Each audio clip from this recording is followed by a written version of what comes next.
It's time to start designing for our ears.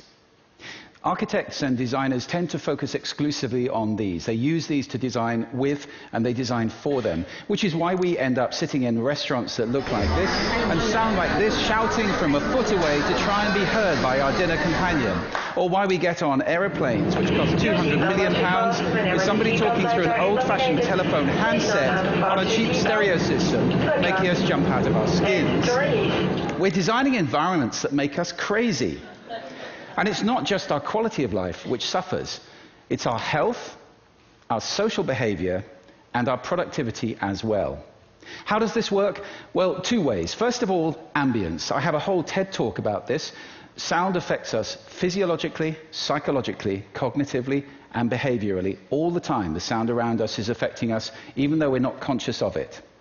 There's a second way, though, as well. That's interference. Communication requires sending and receiving. And I have another whole TED talk about the importance of conscious listening. But I can send as well as I like, and you can be brilliant conscious listeners. If the space I'm sending in is not effective, that communication can't happen. Spaces tend to include noise and acoustics. A room like this has acoustics. This one, very good acoustics. Many rooms are not so good. Let me give you some examples from a couple of areas which I think we all care about. Health and education.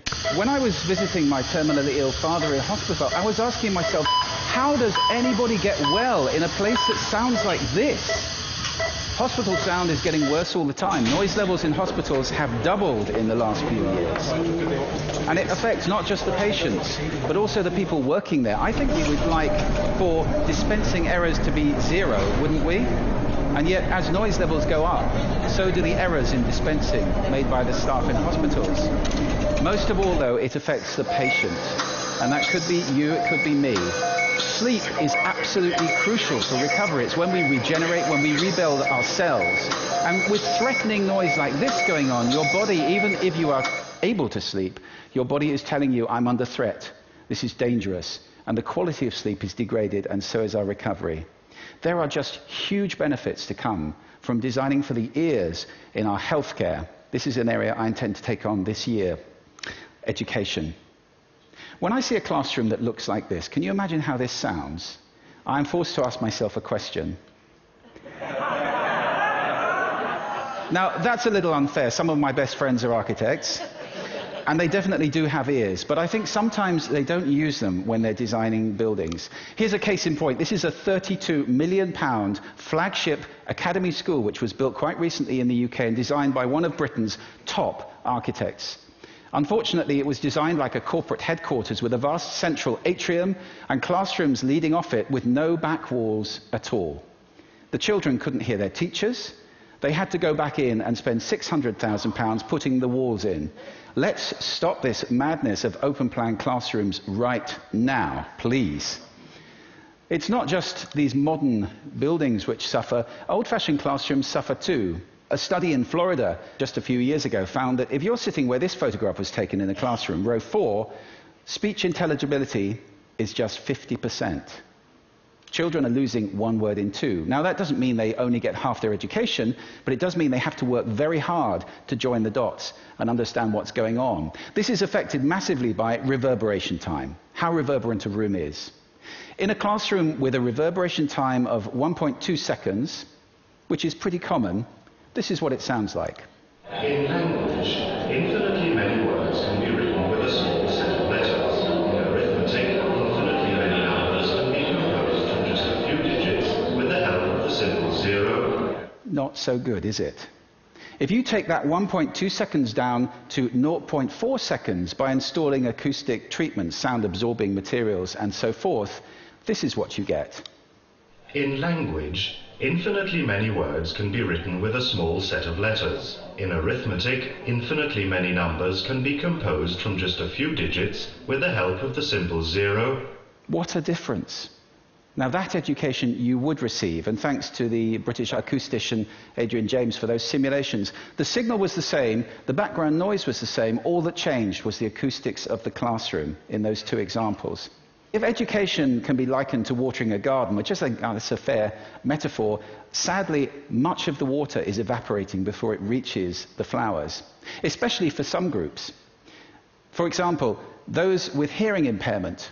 Now, that's not just deaf children. That could be any child who's got a cold, glue ear, an ear infection, even hay fever. On a given day, 1 in 8 children fall into that group on any given day. Then you have children for whom English is a second language, or whatever they're being taught in is a second language. In the UK, that's more than 10% of the school population.